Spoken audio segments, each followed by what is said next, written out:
परम मंगलमय परात्पर अखिलेश्वर अकारण करुणा वरुणालय भक्त वांछा त्रिधूत विंदित पीतांबर धारी बाल कृष्ण लाल वांगमय प्रतिमूर्ति शब्दमय प्रतिमूर्ति और रूपमय प्रतिमूर्ति श्रीमद् भागवत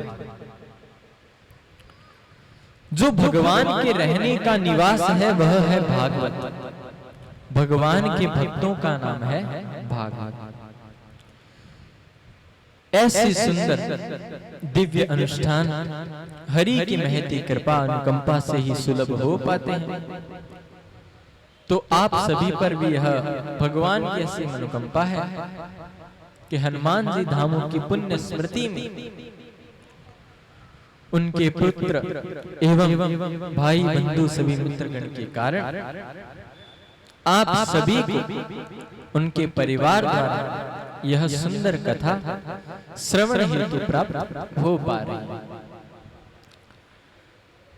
आज कल हम सभी ने श्रीमद् भागवत जी के महात्म्य को जाना, महत्व जो बतलाए वह महात्म्य सच्चिदानंद रूपाय विश्वोत्पत्त्यादि हेतवे तापत्रय विनाशाय श्री कृष्णाय वयम् यम प्रवजन्तमनुपेतमपेत कृत्यम द्वेपायनो विरह कातरया जुहाव पुत्रैति तन्मय तया तर्व अभिनेदु स्म सर्वभूत हृदयम मुनिमान तो। कि भागवत का आखिर हमारे जीवन में महत्व क्या है?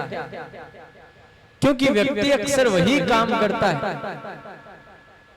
कोई भी व्यक्ति काम शुरू करेगा तो उससे पूर्व उससे पहले वो क्या सोचता है, किस काम में मुझे क्या लाभ है, क्या हानि है, इस काम में मुझे प्रॉफिट कितना हो, तब जाकर वो काम हाथ में लेता है या करता है। बिना लाभ के हम कोई काम करते थोड़ी, काम से पहले लाभ जरूरी। तो भागवत का हमारे जीवन में देखिए सबसे बड़ा इसमें लाभ की बात नहीं। अगर हम मंदिर जाते हैं, अगर हम भागवत सुनते हैं, रामायण सुनते हैं, सुंदरकांड करते हैं, सुनते हैं, तो हम भगवान पर कोई एहसान मात्र नहीं कर रहे कि एहसान है। मंदिर जाना हमारा धर्म है। भगवान की शाम को पूजा करना हमारा धर्म है, इसलिए हम आज के समय में व्यक्ति, आज का मनुष्य, चाहे वह किसी वर्ण का, अन्यथा ब्राह्मण वर्ण का, मस्तक पर टीका लगाने से संकोच करता है। पहले कह देता है टीका छोटा लगाना। तो जब शुरुआत ही हम किसी काम की छोटे से करते हैं तो भाग्य की बड़े होने की तो बात सोच ही नहीं। वैज्ञानिक तर्क ये है कि जहां पर आपके चंदन का या कुंकू का टीका लगता है, यहाँ मस्तक का अग्रणी भाग, मस्तक बिंदु विराजमान होता है, जिसके पंच मात्र से, मतलब उसे जब दबाया जाता है, जब हम टीका लगाते हैं, तब मस्तक की बंद हुई ग्रंथियां भी खुल जाती। यह वैज्ञानिक तर्क है। और हमारा ये है कि हम हिंदुत्व धर्म में हैं और ब्राह्मण अगर है और लगाए कोई मनाही नहीं, क्योंकि टीके को तो शुभ माना जाता है, परंतु उसमें भी हमें लज्जा लगती है, संकोच लगता है। ये धोती पहनना, कुर्ता पहनना, माथे पर साफा बांधना, ये इन सबसे तो आज के समय में मानो हम उतने दूर चले गए कि जैसे हमारे जीवन में ये कुछ थे ही नहीं। आप अपने दादा परदादा किसी के भी देख लिए, उनके जीवन में धोती अनिवार्य थी, वो सब धोती पहनते। पर हमने क्या किया, अपना रहन सहन ढंग जीवन सब बदल। सूट पहनते हैं लोग, सूट पर टाई बांधते हैं। टाई क्यों पहनते हैं पता है किसी को? सबने देखा है, स्कूलों में टाई बनती है तो हम भी बांध लेते हैं। पर टाई बंधती क्यों ये हमें पता नहीं। अंग्रेजों के समय में सर्दी ठंड बहुत अत्यधिक हुआ करती थी, तो वो यहां से तो बटन बंद करते ही थे, साथ में अन्य रूप से भी अंदर न जाए हवा, इसलिए यहां पर इसको पूर्ण टाई के माध्यम से बंद कर लेते। तो हमने उनकी वो शिक्षा को अपना लिया। और बांधा किसे जाता है? गले में पट्टा किसके बांधा जाता है आपको बताने की आवश्यकता नहीं, और हम वह बनना चाहते हैं। यानी हम अपने धर्म संस्कृति से भिन्न होते जा रहे हैं खुद ही, और अपने पतन का कारण हम खुद बन रहे हैं। ये कहने की बात नहीं है माताओं, पर गलत है। आज अगर 2 साल का बच्चा रोता है तो उसे माँ भगवान कृष्ण की कथा नहीं सुनाएगी, उसे माँ मोबाइल चला कर देगी कि चुपचाप बैठा है, चुपचाप खाना खाना, कम से कम इतनी देर तो ये चुप रहेगा। यानी फिर बच्चा बड़ा होगा तो लोग कहेंगे इसमें संस्कार नाम की चीज नहीं है, तो हमें बुरा लगता है। भाई साहब डाले आप नहीं है, दूसरे ने नहीं डाले। आज अगर एक कमरे में 10 आदमी बैठे हैं और कोई बात नहीं चल रही है तो 10 के 10 फोन लेकर बैठ जाएंगे। कौन बैठा है पास में भी पता नहीं चला। लॉकडाउन में तो कईयों को पता चला कि ये चाचा भी हमारे साथ हमारे घर में रहते हैं, ये ताऊ भी हमारे साथ हमारे घर में रहते हैं। चलाओ मोबाइल, कोई हानि की बात नहीं है, पर उसका जितना उपयोग हो उतना तो ले। दिन भर उसमें उंगली करना अच्छी बात है, पर नहीं। बच्चा रोए तो मोबाइल, स्कूल जाए तो अब तो दिलाना भी जरूरी हो गया, ऑनलाइन क्लास है भाई, ऐसे काम कैसे चलेगा? बड़ी अच्छी बात है। यानी पतन के जितने मार्ग है तैयार हम खुद कर रहे हैं और दोष देते हैं फिर लोग। किसी विवाह शादी में जाएंगे, अरे बेटा इनको जानता है, अरे तू नहीं जानता, अरे तो आपने बताया ही नहीं सामने वाला है कौन, तो वो जानेगा कैसे?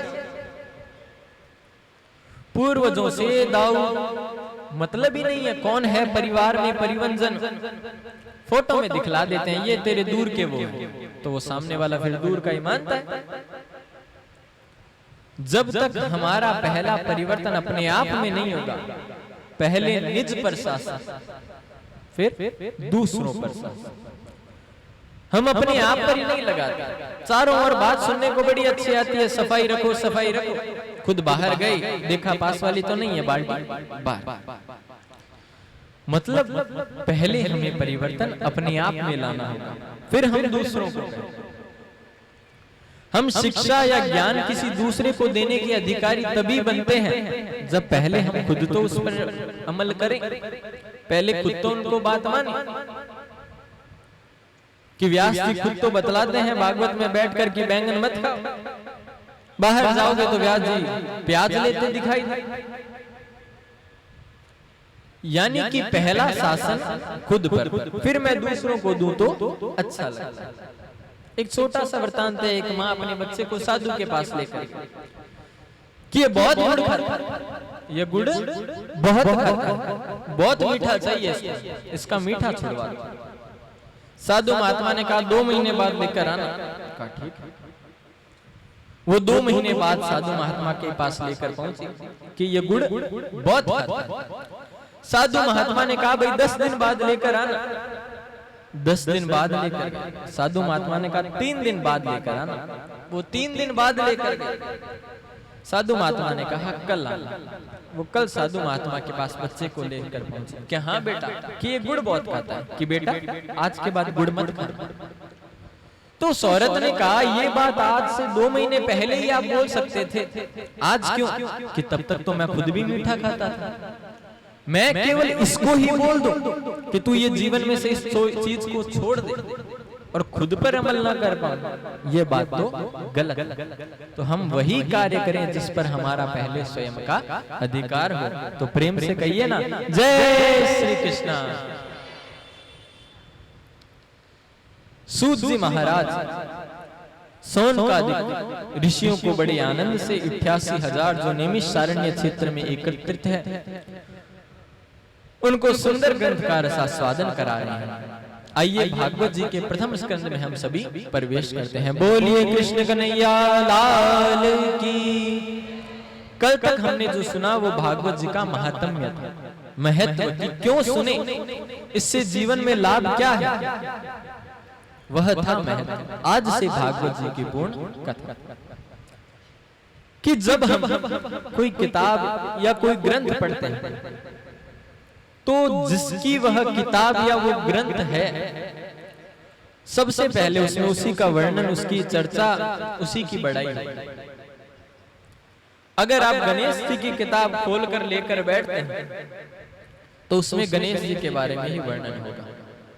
नमस्ते गणपते त्वमेव प्रत्यक्षम ततत्व केवलम, त्वमेव केवलम कर्तासि, त्वमेव केवलम धर्तासि, त्वमेव केवलम हर्तासि, ऋत्मवच्मि सत्यवच्मि, अवम त्वं माम अवक्तारम अवश्रोतारम अवदातारम अवधातारम।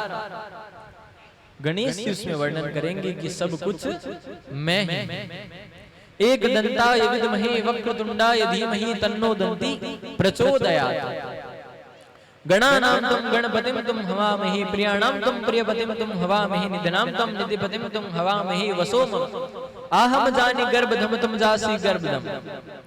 की वर्णन आएगा कि सब कुछ गणेश जी की पुस्तक। अब आप भगवान शिव का अथर्वशीष, उनकी किताब पुस्तक कुछ भी लेकर बैठे तो उसमें आएगा ओम यो वह रुद्रश्च स्कंद तस्मै वे नमो नमः, ओम यो वह रुद्रश्च ब्रह्मांड तस्मै वे नमो नमः, ओम यो वह रुद्रश्च पृथ्वी तस्मै वे नमो नमः। शिव जी कहेंगे सब कुछ मैं। जब विष्णु जी की आराधना करेंगे तो उसमें उनका वर्णन आएगा। नमस्वनंताय सहस्त्रमूर्ते सहस्त्रपादाक्षर शिरोरुबाहवे, सहस्त्रनामने पुरुषाय सहस्त्रकोटि युगधारिणीं नमः। नमः कमलनाभाय नमस्ते जलसायिने, नमः केशवानंत वासुदेवाय नमः। किं नो नाम सहस्राणि जपते चह पुनः पुनः, यानि नामानि दिव्यानि तानि चाक्षव केशव, मत्स्यम कुर्मः वराहं च वामनं च जनार्दन। विष्णु जी के बारे में वर्णन कि सब कुछ मैं। सूर्य के बारे में जब जानना चाहेंगे तो सूर्य कहेंगे आदि तस्मै वे देवाय सूर्य रूप प्रतिष्ठित भास्कर देव नमो नमः, कि सब कुछ मैं ही तो हूं। प्रकाशार्थ कारणात् एव प्रकाशेवति सृष्टि रूप प्रतिष्ठितम प्रकाशे योजितम्, कि मैं प्रकाश न दूं तो क्या हो। तो वह कहेंगे कि सारा प्रकाशमान मैं हूं, इसलिए सबसे बड़ा। माँ भगवती की आराधना करेंगे, उनकी पुस्तक पढ़ेंगे तो उसमें वर्णन आएगा घंटा शूल हलानि शंख मुसले चक्रम धनुषायकम, हस्ताब्जे धनंतिम धनांतविलेस्थितां सुतुल्यां प्रभां, गौरी देयी समंदवां त्रिजगतां आधारभूतं महा, पूर्वा मंत्र सरस्वती मनुबजे शुंभादि दैत्यार्तिमर्दनम्, कि सब कुछ मैं। मतलब जिसकी हम किताब पढ़ेंगे उसमें उस व्यक्ति का वर्णन होगा फिर कि सब कुछ केवल ये ही है, ये भगवान ही है या ये देवता ही है। पर एक भागवत ऐसा ग्रंथ है जिसकी शुरुआत किसी देवी देवता का वर्णन या किसी देवी देवता की आराधना नहीं की गई। आराधना की गई है तो केवल सत्य की। श्री गणेशाय नमः, श्री गुरुवे नमः, राधा कृष्णाभ्यां नमः। जन्माधस्य यतो अन्व्याधितरतश्चार्ते स्वभिज्ञ स्वराट, तेने ब्रह्म हृदय आदि कवये मुहान्ति यत सूरय, तेजो वारि मदां यथां विनिमयो, यत्ति सर्गो अमृषा धामना स्वेन निरस्तकुहुकं, सत्यम परमं धीमहि। भागवत में वर्णन किया गया है तो सत्य। इसमें किसी अन्य देवी देवता की आराधना नहीं की गई, सबसे पहले सत्य को बड़ा बताया कि जो त्रिकालबाधित सत्य है, जो पहले भी था, मध्य है और अंत रहेगा, वह सत्य। नाम किसी का नहीं लिया गया, केवल आराधना की गई है तो सत्य। वेद व्यास जी बताना चाहते हैं कि तुमने अपने जीवन में सत्य को अपना लिया तो तुम्हारा मंदिर जाना भी धर्म है, तुम्हारा मंदिर जाना भी सफल है, तुम्हारा नंगे पांव यात्रा करना भी सफल है, तुम्हारा तीर्थ दान करना भी सफल है, अगर तुमने जीवन में सत्य को सत्य न दूसर धर्म न दूसर सत्य समाना आगम निगम पुराना। कि सत्य से बड़ा कोई धर्म नहीं है और नहीं असत्य सम पातक। असत्याद परा, असत्य से बड़ा कोई अधर्म नहीं है और सत्य से बड़ा कोई धर्म नहीं। पर हम जीवन में 99 झूठ बोलते हैं और एक सच। आप अपने कार्य क्षेत्र में झूठ बोलें, उसकी आपको आजादी है, बोल सकते हैं, पर बिना कारण, बिना किसी कारण के हम अगर झूठ बोलते हैं तो हम पाप के भागी हैं। यह चौथे दिवस की कथा में आएगा कि हम झूठ कहां कहां बोल सकते हैं, कहां कहां पर हम झूठ को बोल पाए। 8 जगह ऐसी माफ की जाती है जहां अगर हम झूठ बोलें तो पाप नहीं लगता। तो पहले श्लोक में पहली वंदना है सत्य की, और भागवत के हम जब मध्य में पहुंचेंगे तो कृष्ण का जन्म होगा, तब देवता भी कृष्ण को याद दिलाएंगे कि सत्यम व्रतम सत्यम परम त्रिसत्य सत्यस्य योग। सत्य सत्य कहकर कृष्ण को पुकारेंगे। और भागवत के जब हम अंतिम क्रम की और भागवत के आगे बढ़ेंगे तो उसमें भी आएगा कस्मेय, मतलब शुरुआत मध्य और अंत तीनों भागवत के सत्य है। तो प्रेम से कहिए ना जय श्री कृष्णा, जोर से थोड़ा जय श्री कृष्णा। आप बैठते हैं तो पैर इधर भी कर सकते हैं, उधर भी कर सकते हैं, पानी पी सकते हैं, लघु शंका जा भी सकते हैं। मेरा भी सोचिए, मैं तो ऐसे का ऐसे रहूंगा 3 घंटे। आपसे उम्र में भी मैं पूरा छोटा ही हूंगा, फिर भी इतनी जोर से बोल रहा हूं, तो आप भी बोलिए ना, बोलिए जोर से जय श्री कृष्णा। ऐसे कृष्ण नाम में ही शक्ति है, अपनाइए तो सही कृष्ण। सत्य सत्य कहकर प्रथम श्लोक में भागवत जी में वंदना की गई,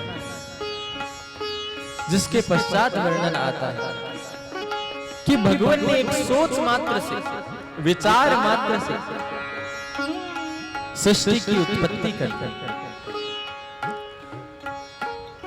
नर माने व्यक्ति और आयन मतलब मकान। जिस व्यक्ति में, या नर माने जल और आयन माने मकान, जिस व्यक्ति ने या जिस नर ने जल में अपना मकान बनाया, वह नर आयन बनाने के कारण नाम हो गया नारायण, वह हुआ नारायण। अब शिव भगवान का एक नाम आशुतोष भी है, पर इसका कारण क्या है? आशुतोष शिव भगवान का नाम है, जिसका कारण आशु माने तुरंत और तोष माने मान जाना या संतुष्ट होना, इसलिए नाम शिव का है आशुतोष। तो व्यास जी बतलाते हैं भागवत के प्रथम श्लोक के माध्यम से कि आप सत्य बोलो, सत्य पर चलिए, तो आपकी हर पूजा सार्थक। जिसके पश्चात वर्णन आता है कि सोच मात्र से भगवान ने सृष्टि की रचना की। निगम कल्पतरोर्गलितम फलम सुख मुखाद अमृत द्रव संयुतम पीबतम भागवतम रसमालयम मुह रको रसिका भुवि भाव। सूत जी महाराज उनको सुंदर यह वर्णन कर रहे हैं। सोन का दिक ऋषि मुनि कि आखिर भागवत का अर्थ तात्पर्य कहां से और क्या कि भागवत कितनी सुन, तो कहा गया निगम कल्पत रोर गलितम फलम सुख मुखाद अमृत द्रव संयुतम पीबतम भागवतम रसमालयम मुह रको रसिका भुवि भाव। निगम कल्प रूपी जो वृक्ष है उसका पका हुआ फल है श्रीमद् भागवत, और इस फल में ना तो गुठली है ना छिलका है, केवल कानों के माध्यम से आपको सुनना है और जीवन में उतारना है। और अमृत द्रव्य संयुतम, अमृत के समान है। अमृत द्रव्य संयुतम पीबतम भागवतम रसमालय। तो इसको जितना हो सके पियो। अब कहेंगे कितना पिए? 10 दिन पहले वहां सुन रहे थे, महीने भर पहले देवी किशन जी के पाल के सुन रहे थे, उससे पूर्व वहां सुन रहे थे। यानी कि हमारे मन में इच्छा हो जाती है कि मैं कितना सुने, इतनी बार तो सुन लिया। वही कृष्ण है, वही परीक्षित है, वही सुखदेव है, और भागवत कितना सुन। गांधी जी के नोट रोज देखते हैं, फिर भी और कमाने की चाह क्यों होती है? उसका भी सोचो कि भला और क्यों देखे भाई, और क्यों कमाए, कल ही तो कमाए। परीक्षा और होती है। भागवत में अच्छे अच्छे को नींद आ जाती है, और गांधी जी के नोट गिनते समय अच्छों अच्छों की नींद उड़ जाती है। तो हमने अपना किसे माना है, गांधी जी को या भागवत? गांधी जी को माना। इसलिए ताउम्र का रोना लगा रहता है। और रोते भी किस लिए? अपना भी गांधी जी को माना है और रोते भी गांधी जी। ये नहीं होना चाहिए।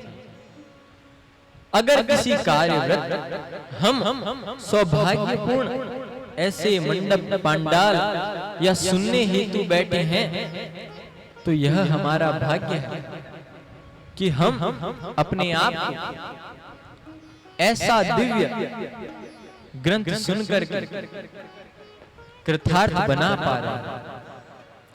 और यह तो आपके ऊपर महती कृपा है कि आराम से धामू परिवार द्वारा पूर्ण व्यवस्था की गई है, और आपको यह सुंदर कथा सुनने को मिल रही है। तो आपका तो काम केवल सुनना ही है। तो तत्पश्चात वर्णन करते हैं कि यह ऐसा वैसा ग्रंथ नहीं है, और सुख मुखाद स्वयं सुखदेव जी के मुख से निकला हुआ अमृत द्रव्य से, सुख के मुख से निकला हुआ यह ग्रंथ है। सुखदेव ने अपने मुख से प्रवाह किया है। और ऐसा वर्णन है कि जिस फल के तोता सुख मुख लगा देता है, वह फल कभी खट्टा खराब नहीं हो सकता, वह अपने आप ही मीठा होता है। यह उस फल की अपने आप ही महिमा बन जाता है। प्रेम से कहिए ना, जय श्री कृष्णा। क्योंकि उसे सुख के मुख से प्रवाह किया गया। मुह रखो रसिका भूवि भाव, कि जितना हो सके बार बार अपने जीवन में अपनाए। किंचित मात्र कोई तो हमारे जीवन में भागवत परिवर्तन लाए। जीवन में देखिए, जहां भागवत हो वहां पर आपका जाना जरूरी नहीं। 1000 जगह भागवत चलती है, आप जाओ सुन के आओ। पर जब तक आप वहां पर जाकर अपना कुछ समर्पण दक्षिणा नहीं करते, अपनी वो गलती, अपना वो भाव जो आपको पतन की ओर ले जा रहा है, वो वहां पर छोड़ दो। बिल्कुल नहीं। हम तो जब भागवत सुनकर उठते तो अपने कपड़े भी वहीं झड़का देते हैं कि महाराज जो आपने ज्ञान दिया यहीं पे छोड़ के जा रहे हैं, हमें आवश्यकता नहीं। यानी जीवन धर्म को हम स्वयं ही अग्रसर न करके पतन की ओर बढ़ा। वहां पर जाकर अपनी कोई एक बुराई त्यागे। सभी कहते हैं गो हमारी माता है, और डालते हैं झूठी रोटी। माँ को भला जूठन कौन खिलाता है? पर नहीं, हम कथनी और करनी में फर्क कर रहे हैं, इसलिए हम विनाश की ओर बढ़ रहे हैं। बोलिए कृष्ण कन्हैया लाल की। तो श्री सूत जी महाराज वर्णन करते हैं कि ऋषियों, मुझे बड़ी प्रसन्नता है कि आप यहाँ पर एकत्रित हैं। पूछिए। तो ऋषि मुनि सूत जी महाराज से 6 प्रश्न पूछते हैं। पहला प्रश्न कि मानव के लिए परम धर्म क्या है, किम श्रेष्ठ धर्म? कि सुबह सुबह उठकर जल्दी जल्दी नहाकर मंदिर जाना मनुष्य का धर्म है, नंगे पांव तीर्थ करना मनुष्य का धर्म है, अपनी संपत्ति दान कर देना मनुष्य का धर्म है, आखिर धर्म की परिभाषा है क्या? दूसरा प्रश्न कि कोई कहता है दुर्गा जी श्रेष्ठ, कोई कहते हैं शिव जी श्रेष्ठ, कोई कहते हैं कृष्ण जी श्रेष्ठ। आखिर श्रेष्ठ देवता है कौन? तीसरा प्रश्न कि वेदों में भगवान का नाम अजन्मा है। अजन्मा माने जो जन्म नहीं लेते। अगर वो अजन्मा है तो दशरथ के राम और वसुदेव के कृष्ण बनकर कैसे जन्म लिए? चौथा प्रश्न हमारा ये है कि आने वाले समय में लोगों के पास इतना समय होगा ही नहीं कि वो अपना कल्याण कर पाए। तो ऐसे छोटा साधन जो कम से कम समय में यत् सार समृद्धत्या, कम से कम समय में मनुष्य को मुक्ति दे दे, ऐसा कोई साधन बतलाए। और छठा प्रश्न कि भगवान स्वयं गीता में कहते हैं यदा यदा हि धर्मस्य ग्लानिर्भवति भारत अभ्युत्थानं धर्मस्य तदात्मानं सृजाम्यहम् परित्राणाय साधूनां विनाशाय च दुष्कृतां धर्म संस्थापनार्थाय संभवामि युगे युगे। कि मैं जन्म जन्म या मैं सृष्टि में धर्म की स्थापना के लिए या संस्थापना के लिए अपने रूप को प्रकट करके बार बार अवतरित होता हूं या आपके बीच में आता हूं। तो भगवान जब सृष्टि छोड़कर गए तो धर्म किसकी शरण में गया? क्योंकि धर्म तो अकेला पड़ गया। तो धर्म किसकी शरण में गए? आप कृपया करके मुझे बताइए। ये हमारे 6 प्रश्न। सूत जी महाराज गदगद हो रहे हैं प्रश्न सुनकर, उनको आनंद आ रहा है क्योंकि ये प्रश्न उनके क्रम के थे। अब दूध दही की दुकान में जाकर दवाई मांगोगे तो वो व्यक्ति तो चिढ़ेगा ही, कहेगा भाई तुम्हें दूध, ये दुकान किसकी दिख रही है? वैसे हम संतों के पास जाकर उल्टे प्रश्न करते हैं। फैक्ट्री चलेगी या नहीं? घर में बनती नहीं है, क्या करें? अरे फैक्ट्री तो अपने आप चलेगी, घर में अपने आप बन जाएगी। पहला परिवर्तन अपने आप। तत्पश्चात वर्णन करते हुए सूत जी महाराज कहते हैं ऋषियों में सबसे पहले सुखदेव जी महाराज को प्रणाम करूं जिन्होंने इस दिव्य ग्रंथ को आगे से आगे बढ़ाया। हिमालय पर्वत नारायण नारायण करते हुए नारद जी कैलाश की ओर अग्रसर हुए। कैलाश पर पहुंचकर मां पार्वती, मां भगवती भगवान के लिए भांग घोट रही। जाकर कहा माते प्रणाम। कहा खुश रहो। अरे नारद तुम कहां रहते हो? दिखाई नहीं। अभी के समय में तुम्हारा दिखाई देना बिल्कुल बंद हो गए, आना जाना सब क्या हुआ नारद बताओ। तो नारद जी कहते हैं माता भला कहीं पर क्या आना और क्या जाना, सुर नर मुनि जन सबकी यह रीति स्वार्थ लाग करें सब प्रीति। सुर नर मुनि और जन कुल मिला के सब केवल रिश्ता रखते हैं तो स्वार्थ।